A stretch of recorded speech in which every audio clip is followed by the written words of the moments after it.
I'm very excited to be joined by actress, writer, director Julie Delpy. I think American audiences know you best from the Richard Linklater series Before Sunrise, Before Sunset with Ethan Hawke. They may not know that your career began working with some of the world's best directors in France, Godard, the Three Colors trilogy, Kieslowski's film, Agnieszka Holland, but Americans, alas, uh, are missing out on the fact that the film we're about to discuss, which is called Meet the Barbarians in English, you can give us the French, or it's Les Barbares. Les Barbares, is scheduled to screen at the New York Comedy Film Festival on Thursday, February 19th at 7. We'll encourage everyone to go to this screening, and I think this film deserves many more screenings, and I feel so fortunate that Ted and I could see it in a theater. But this is your 8th film as a director, and I have seen the films you've directed, 2 Days in Paris and 2 Days in New York, and they're incredibly smart, funny, and worth seeing. I think it's time for a retrospective of all of the films you've directed. And this film is so good and so timely, Meet the Barbarians. Can you tell us what it's about? So yes, it's a comedy, but I think I wanted to make a comedy about a very serious subject matter, which is refugees and people that unfortunately have to flee their country because of war or conflict or unrest, and they end up leaving somehow by force and end up in a country that is not always welcoming them. And it's really about it's you take a microcosm, which is a tiny village in Brittany in France, and some people are welcoming them and some people are angry that they're here. So it's a simple story, but I wanted to tell sort of the story of who we are and our capacity at being empathetic with others suffering and or not. In the case of the film, there's a couple of characters that don't really care, and also how people get manipulated or pulled one way or the other. I would say half the people in the village don't really care, and then slowly it unwinds in a way that And so it's really about this family of Syrian refugees that end up in this little Brittany village. Yes. One summer when I was 16, I did a stay with a family in France and I was put in Nantes. Is not Nantes? Nantes, that's not far from Brittany. That's right at some people will consider it Brittany, but it's right at the limit of Brittany. Oh, that's interesting. All the films Jacques Demy made. I mean, he was from Nantes, so there was a lot of Jacques Demy films set in Nantes. Lola was shot in Nantes, but it's all that region of all his early films and stuff, which I love. So the region, the small town that you choose, it really is well depicted, and it is like a character in the film, even though that's a cliche to say that. I was raised in Paris, but my family is from Brittany, and my aunt was living there. She was a nurse, and she was a very, very kind woman. And actually, my cousin is she's a school teacher, and she takes care of refugee organization. So it's partly inspired from some people from my family and some true stories also that happen in different places in France and in Europe. And part of my family still live in the region. Not my dad, but everyone else. Was there a particular idea that came to you first? Was it the emotional pull of this story of refugees, or was it because you have a very funny comedic twist in the story? Yeah. Well, what happened is that it started actually, the original film, when I started writing it, was really in the middle of the refugee crisis, right? Something like that, or even before 14. And then, we were writing the script, was my co-writer. They had done tremendous amount of work, basically like journalists. They went around and interviewed refugees and stuff. It all started with seeing, people dead, drowned in the Mediterranean Sea. It was really just shocking to me to see that. And the bureaucracy, the lack of empathy, people stuck at borders, dying in the cold in Poland or wherever it is, and it was really, really hard to witness all of this. And of course, the usual suspect, pushing for that narrative. They're coming in as, they're going to kill people. We know the narrative. So, and there were just, families of people with children and trying to just survive. And it felt very shocking to me. So I think my first feeling for this story is outrage. And I think the outrage became even more clear to me when the war with Ukraine, Russia and Ukraine started, where suddenly a lot of those countries that have had pushed away refugees from Syria or Afghanistan just opened their door, which is great, by the way. They opened their door to Ukrainian, but suddenly there was a clear sign of racism to me. We kind of, my co-writers and I, we decided to include it in the film, which is like the film start, everyone's expecting Ukrainian, everyone's super happy, and then boom, no more Ukrainians. And here we are with Syrians, which is not to a lot of, but basically to racist people. It's very, very different.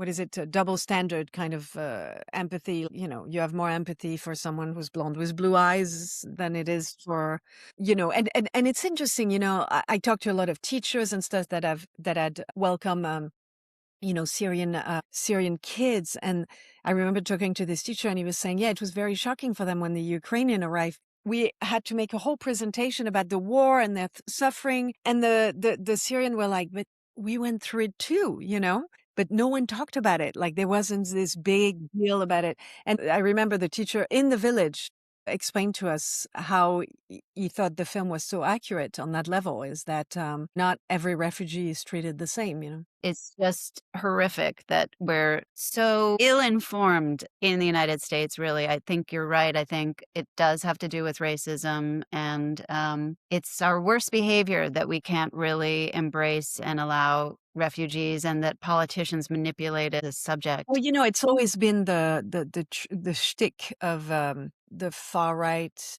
foreigners. In France, it's definitely Muslims. It's like really, really serious. This hatred is really out of control. In the U.S., it's a mix. It's a mix of hatred there. But I think it's clear that this narrative it's scaring people. It's interesting because it's never in big cities where everyone is mixed up together and living together. They gain power. It's in its small cities by telling them they're going to come, they're going to rape your children, they're going to turn your church into a mosque. They're going to, that's what they say in France. They're going to turn all the churches into mosque. I'm like, no. It's not going to happen. But, it's that big replacement thing narrative. The French kind of started it, the far right France. It's so obvious, but people fall into it. And I just wanted to make a film about that. And the film did well and it sold in many countries. It came out and it did really well in Germany. Now it's coming out Yeah, in Spain this summer. great.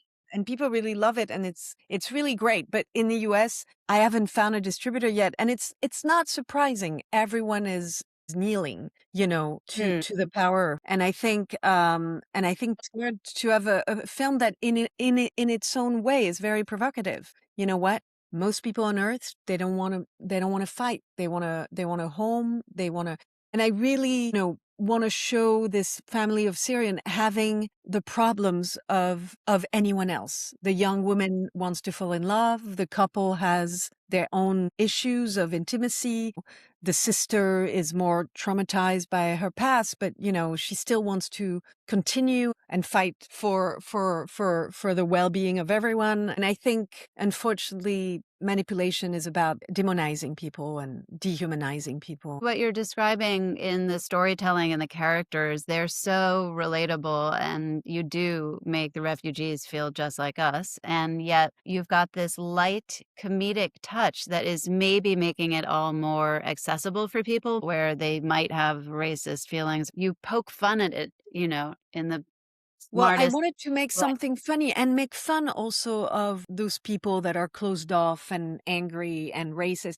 And in a way, the film pissed off more people than I expected, because the far right in France really went after me. They really went after me. They were furious because the film is a mirror to I think it's a bit of a mirror and say, listen, you can't be that guy. You can't be the plumber. He's ridiculous. Right? And I think it upset them even more than dramas about the subject. Well, It really did. And I felt it because they were really, on social media and stuff, it was really endless. But, that's the price to pay. If you make a film that says, hey, we can all live together, we can mhm. all bring each other things, we can mix culture, and there's Yeah, nothing better yeah. than mix culture, Yes. and Yes. that's something they hate because that's the opposite of what they want to, you know, Right. Right. advertise. Right. Right. And for a blonde, blue-eyed woman to say that, even more. Yes. I was Yes. attacked actually in Paris by a guy, a far-right You guy. were? That's horrific. Yeah, I had the biggest bruise on my arm.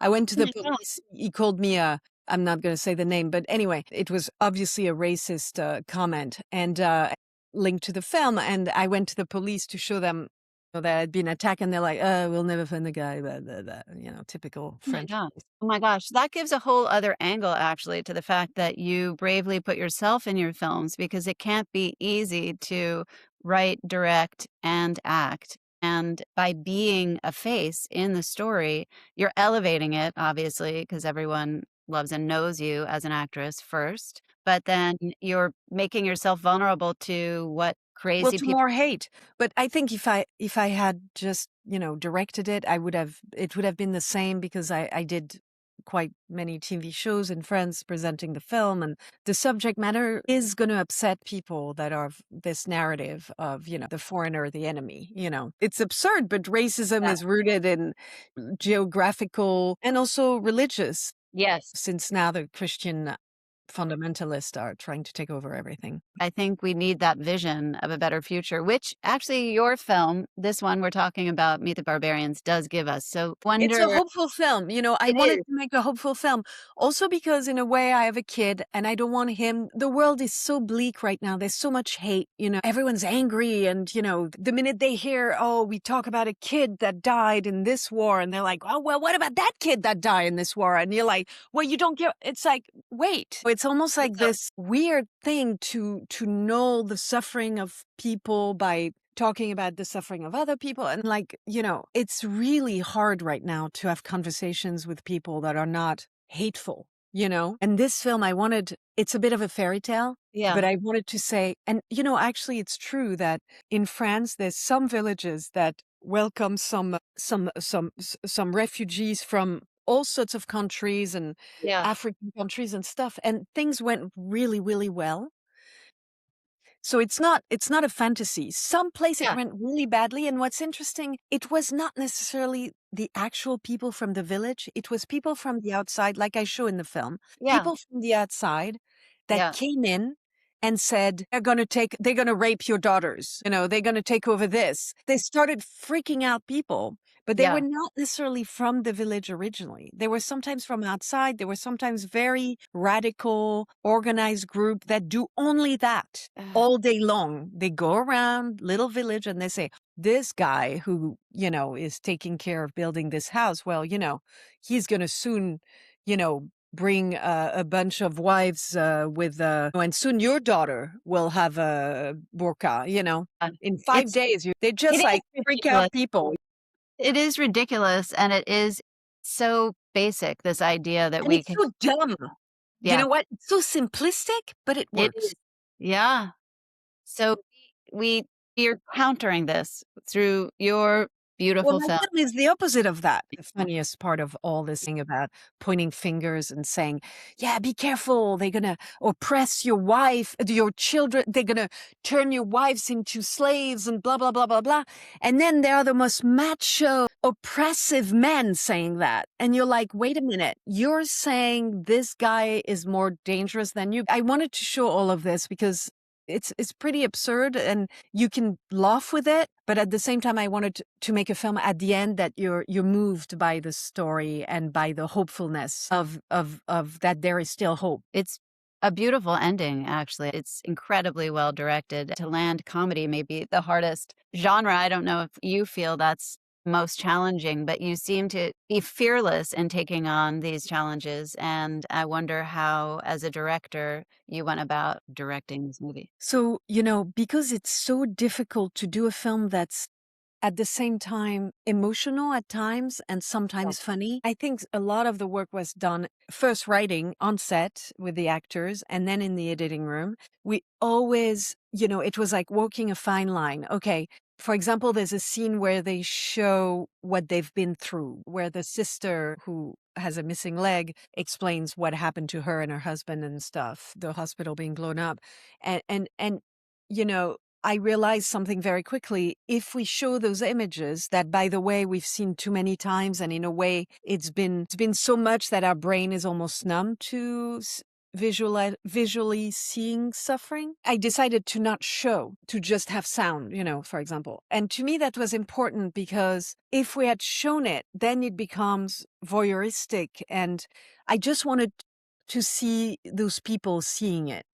The children, the old, the young, the angry, on the fence, suddenly, I think if you're a normal human being, to see people suffering, you will feel, Yeah. right? Otherwise, that means humanity has failed, right? When you see a child dying and you feel nothing and you start saying, but you failed humanity, yourself, Mhm. and maybe all of us then, Yeah. because we're all linked. So to Yep. me, it was important to show the face of the people reacting to this suffering. I mean, you hear children cry. It's A heartbreaking, beautiful scene. Yeah. but Beautiful.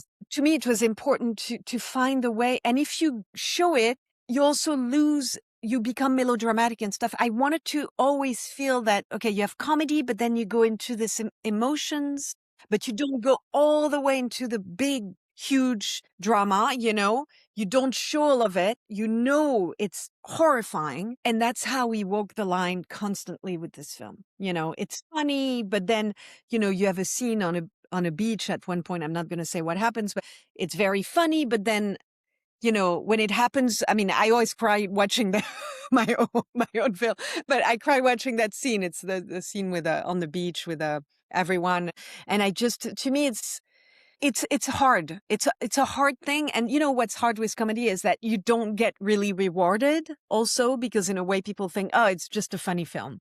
It's crazy that is the case. It's crazy because I do think it's In harder the to case. And I'm used to it. I know I've decided that, I'm not going to take it personally because it is the way it is. This film is a comedy, but it's not just a comedy, I feel. But, but at the same time, I think it's very noble to be making comedies and to make people laugh. And I think it's, some of my favorite director have made me laugh. Yes, I completely agree, and actually, it's probably our best tool against authoritarianism because dictators do not have senses of humor. Yeah, they'd have no sense of humor because, they'd rather be described as monsters or they don't mind that. But if someone laughs at them, Right, they really care and right. it really upsets them. What's interesting is the way some of the French far right reacted to my film was extremely clear that that bothers them more Yeah. than something more in your face. And it's actually more dangerous for them Yeah. in a way, you Yep, know? yep. The life of a refugee is something we really haven't grappled with enough. It's a world problem right now. We're insane about it politically in this country and most countries, and it is something that is so universal, the struggle, and it's everywhere. So it's such a critical story, and you deal with it so beautifully, and the ending really is moving. Yeah. But, we went to a refugee camp and stuff and shoot there. And Exactly. yeah. And it was really, I really realized what a refugee is. I mean, I didn't really understand completely, even though we had interviewed a ton of people for the film. But until I went there and met refugees and I understood the blocked possibilities of future for the children, Yeah.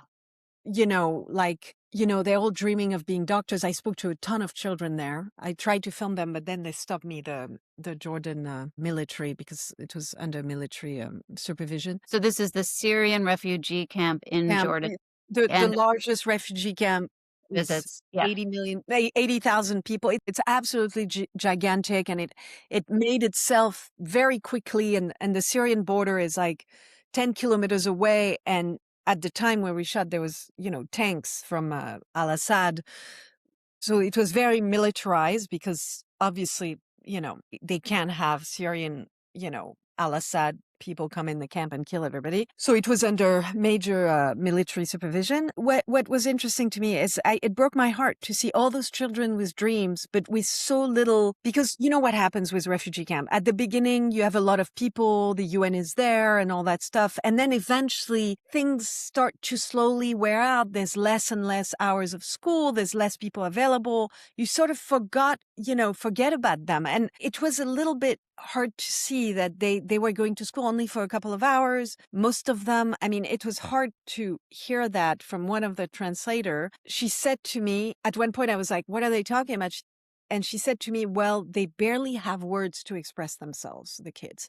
They're Arab. Their language is very limited because they don't have the education. And that refugee camp is not like, the family I describe, because it's based on some people we met are from Damas and they're educated and stuff. But if you take refugees from little village and stuff, they have very little opportunity to start Yeah.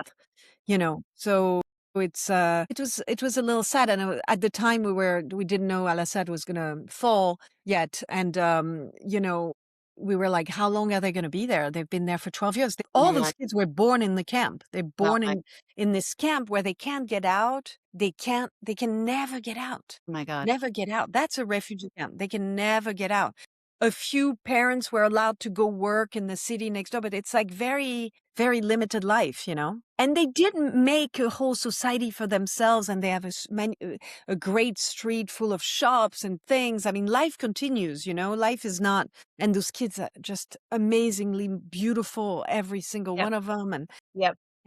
But it's not good to be a refugee. It's not a good thing. It's not an easy life. It breaks you. And a lot of people we met a few refugees from Damas and stuff. They were suffering from depression. And I tried to show it a little bit in the father who refused to Yeah. work. He wants to do his job. He's a fucking architect. He doesn't want to be picking, being an Uber driver. He doesn't want to be, not that it's bad to be an Uber driver, but he's an No, it's architect. a loss of identity. It's a loss of a profession and an identity and taking care of your family and all of it. Yeah, exactly. And we noticed that in men, it was really hard on men because they Yep. had built a whole career and everything was gone.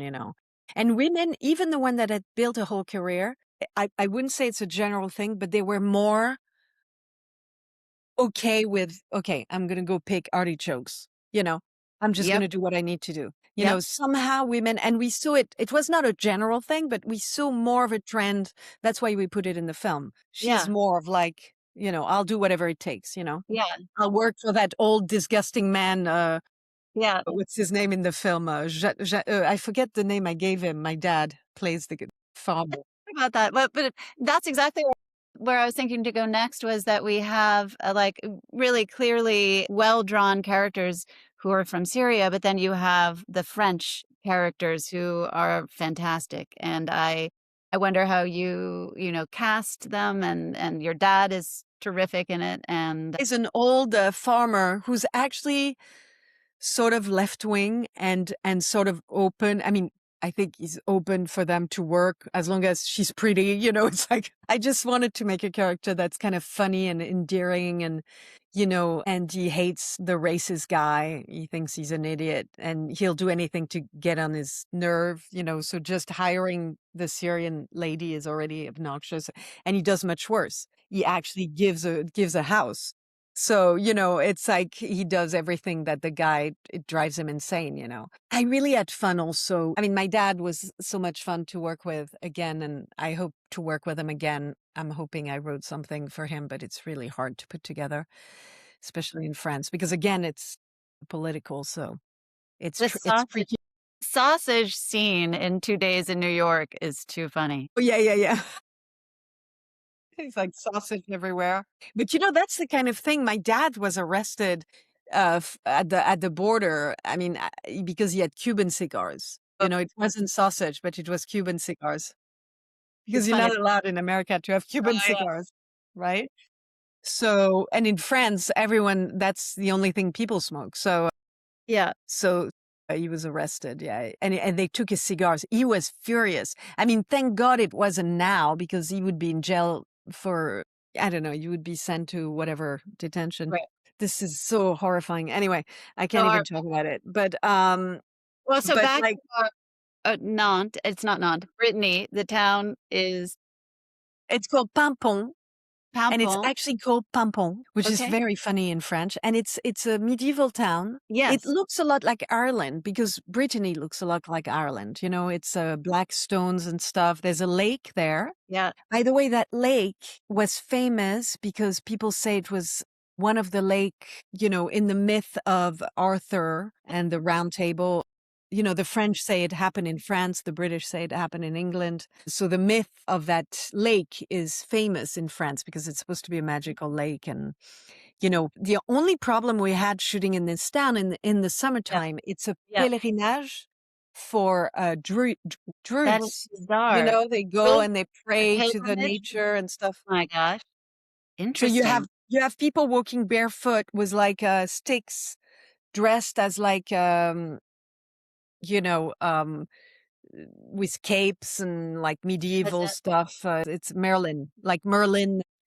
So it's a special place. and so in this, special place, as a director, you're creating an environment where everyone feels free to be spontaneous and funny and serious. It's so well directed, it really is. Well, thank you. I love to bring people to a place where they feel completely having pure joy. I really like joy on set, for the actors. And I think because this is my background and, and also my parents were both actors. And I grew up with this idea that acting should be something pleasurable. I mean, some people like to torture actors, but I personally love actors to feel happy and free, and so I usually work with actors and stuff. But I'm telling you, it's very rare for me to have a difficult time with an actor because you really have to be a difficult person for it to not go. Because I mean, on this film, for example, people were having the time of their life. Like they still talk about it, how much fun it was, how pleasant it was to be in that one street village. Yeah, They had the hotel at the end of the street. Everything was there. There's nowhere to go in the amazing. middle of the summer by the lake. You People had were really happy. It was a little bit like a holiday sometimes, even though we worked extremely long hours and, it was still like a holiday. I mean, kids, amazing. you have limits with kids. They didn't want to go home. Wow, Yeah, we were constantly having to say, well, legally you have to go. Oh, no, I want to stay. So it was really fun to be on the set. amazing. And do you see this film as, like, connected to your previous directing efforts? Do you see a through line? I mean, there's comedy, there's, like, very cerebral but down to earth, dialogue and some love stories.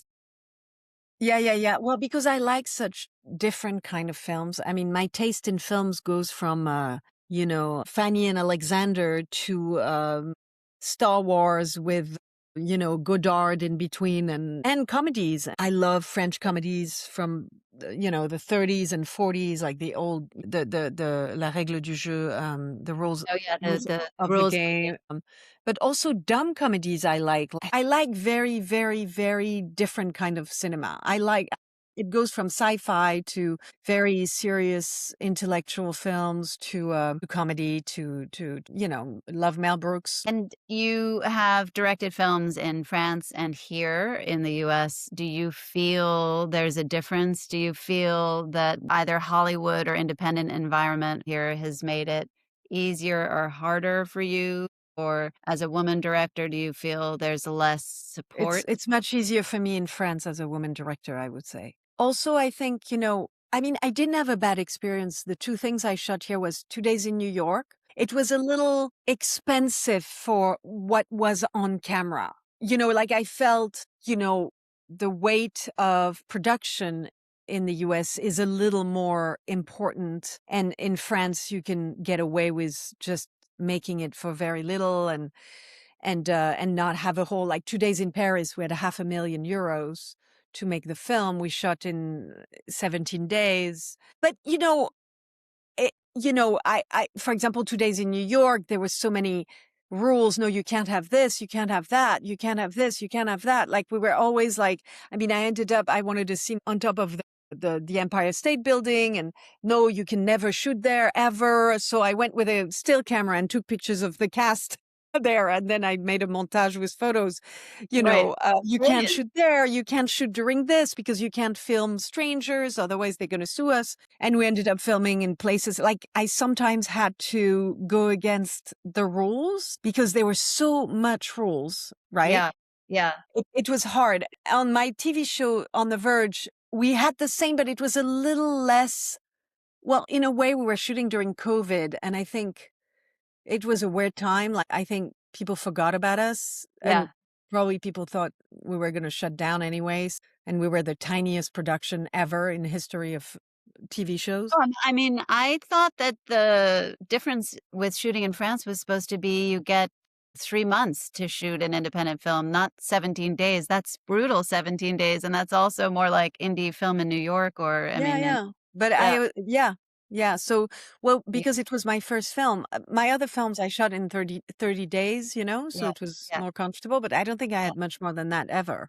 Wow. I've never been overfinanced. That's Mm. never, and my films, I've always made money. I wonder how, uh, difficult it is really to direct yourself in your own film. I mean, you create this great environment, everyone's enjoying being there and working with you, and then you also have to be on camera. It's difficult. I Yeah. have to say I enjoy more the days when I'm not acting. The only thing that I mean, obviously I cast myself at least in French movies because for sure it helps the financing in France that I'm in it. Or at least it's a starting point. When you're a director and you have no one in your film and you have, oh, but I have one actress. She's available. You don't need an extra bedroom hotel room. She's directing the film too.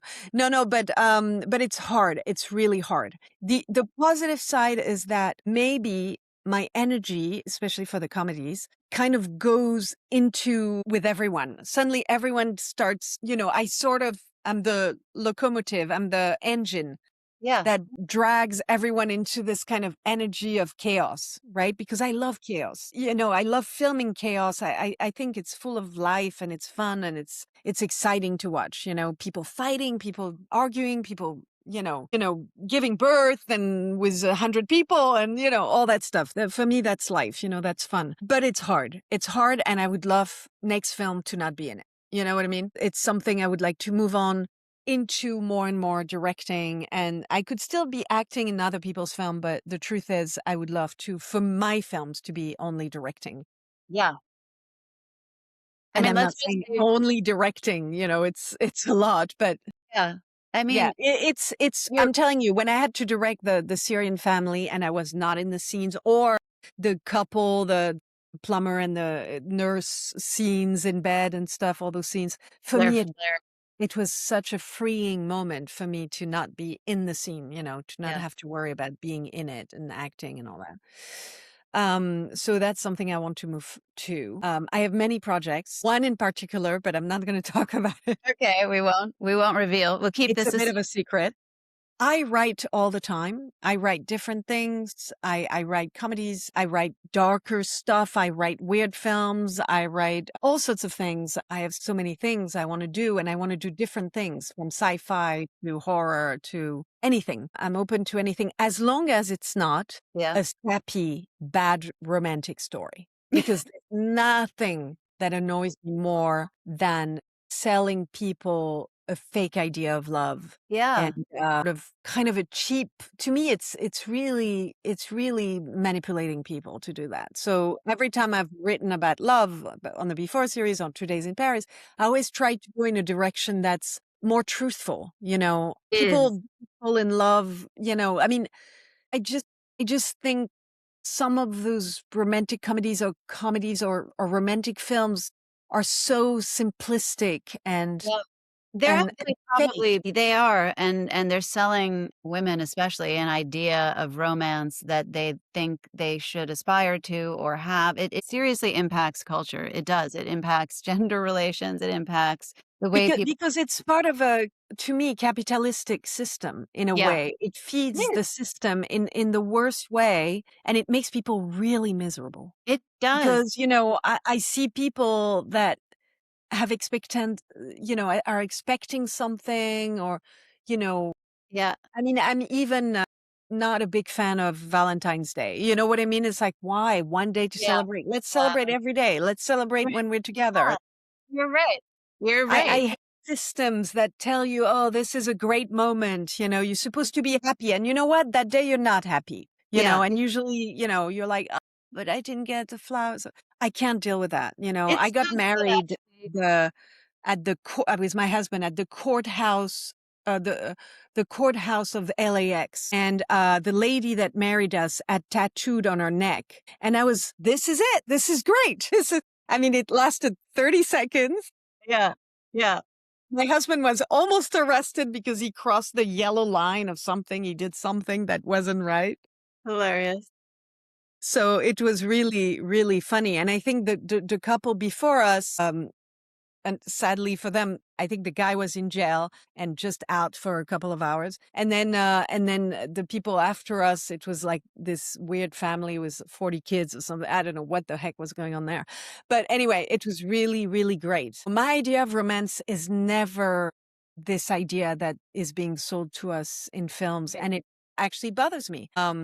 This is a good through line, actually, through the films that you've been in and written and directed. Actually, you are giving us a more authentic, genuine love story. I mean, I think it's what draws everyone to this work too. Meet the Barbarians is full of love. You have love for the characters, and they have all these different love stories happening in the bizarre situation that with the Syrian refugees, and it's Oh, yeah, yeah, beautiful. yeah. Also, my character falls in love, but it's like Your not the character typical. is so funny and so sweet, and I love how that happens and I don't wanna, ruin it for I want everyone to see this movie, so I want them to know how many different layers and tones and everything that you fit into this film. It's fantastic, but it is of a piece with your body of work because you have consistently delivered our best love stories really on film. I really value love, all forms of love for people you work with creatively, love for, the person you share your life, love for